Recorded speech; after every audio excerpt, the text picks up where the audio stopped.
Saan yan? Saan na tayo pagtutungo? Lights on.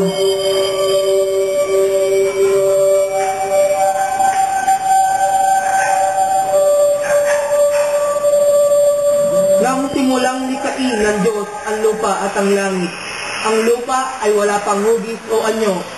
Dilim ang bumabalot sa kalaliman at umiihip ang malakas na hangin sa ibabaw ng tubig. Sinabi ng Diyos, magkaroon ng liwanag. Pinagbukod niya ang liwanag at ang dilim. Ang liwanag ay tinawag ng araw at ang dilim naman ay tinawag na gabi.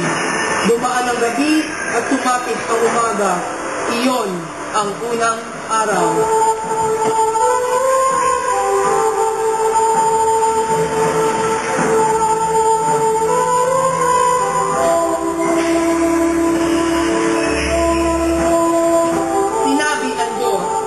Magkaroon ng kalawakang maghahati sa tubig upang ito'y magkaiwalay. Ginawa ng Diyos ang kalawakan na kumagitan sa tubig ang nasa itaas at nasa ibaba. Langit ang tinawag niya sa kalawakan. Dumaan ang gabi at sumakit ang umaga. Iyon ang ikalawang araw.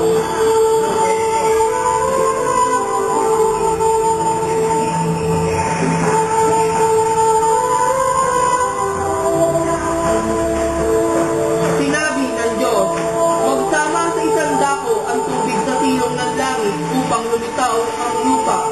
Ang lupa ay tinawag ng daigdig at kalagatan naman ang nagsama-samang tubig. Pagkatapos, sinabi ng Diyos, magkaroon sa lupa ang lahat ng uri ng halamang namumunga at nabubuti. Tumubunga sa lupa ang mga gayong halaman. Dumaan ang gabi at sumakit ang umaga. Iyon ang dalawang araw.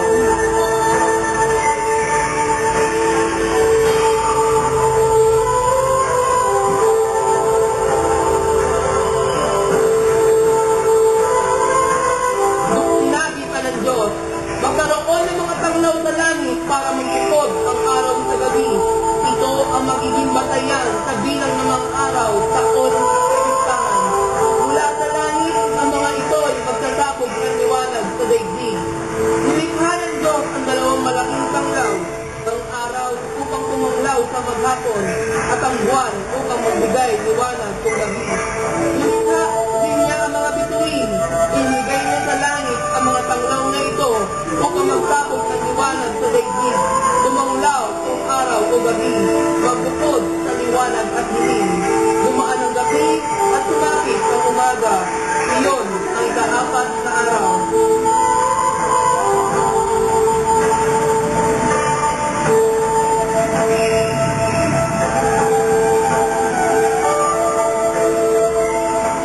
Sinabi pa ng Diyos, magkaroon sa tubig na maraming bagay na may buhay at magkaroon din ng ibon sa himpapawid. Nilikha ng Diyos ang mga tambuhala sa dagat at lahat ng bagay na nabubuhay sa tubig at lahat ng uri ng ibon. Pinagpala niya mga ito at sinabi, magpakarami ang lahat ng bagay na nabubuhay sa tubig at punuin ang karagatan. Magpakarami rin ang mga ibon at punuin ang daigdig. At sinabi pa ng Diyos, magkaroon ng lahat ng hayop sa lupa, maamo, may ilap, malalaki at maliliit. At gayon nga ang nangyari. Nilikha nga niya lahat ng ito. Dumaan ang gabi at sumapit ang umaga. Iyon ang kalimang araw.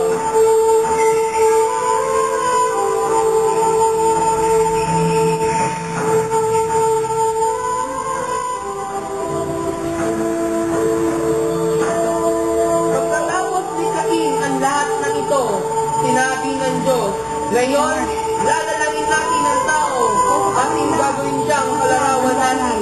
Siya ang mamamahala ng mga isda, mga ibon at lahat ng hayop, maging maamo o mailap, malaki o maliit. Nilalang nga ng Diyos ang tao ayon sa kanyang larawan. Lumalang siya ng isang lalaki at isang babae, at sila'y pinagpala. Wika niya, magpakarami kayo at hanapin ninyo mga tukling ang buong daigdig at pamahalaan ito. Binibigyan ko kayo ng kapangyarihan sa mga isda, sa mga ibon at sa lahat ng mga inak na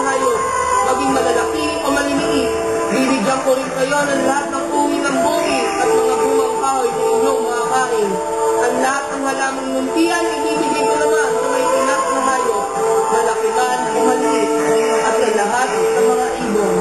Dumaan ang gabi at sumapit ang umaga. Iyon ay ika-anim na araw.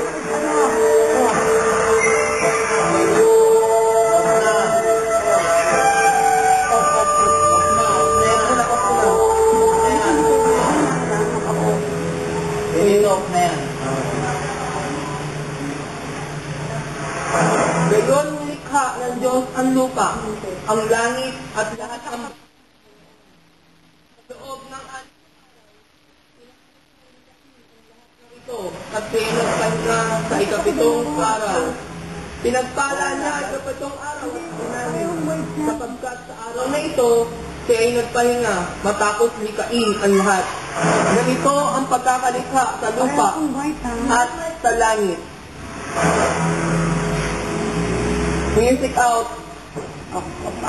Lights out. God. Pwede to.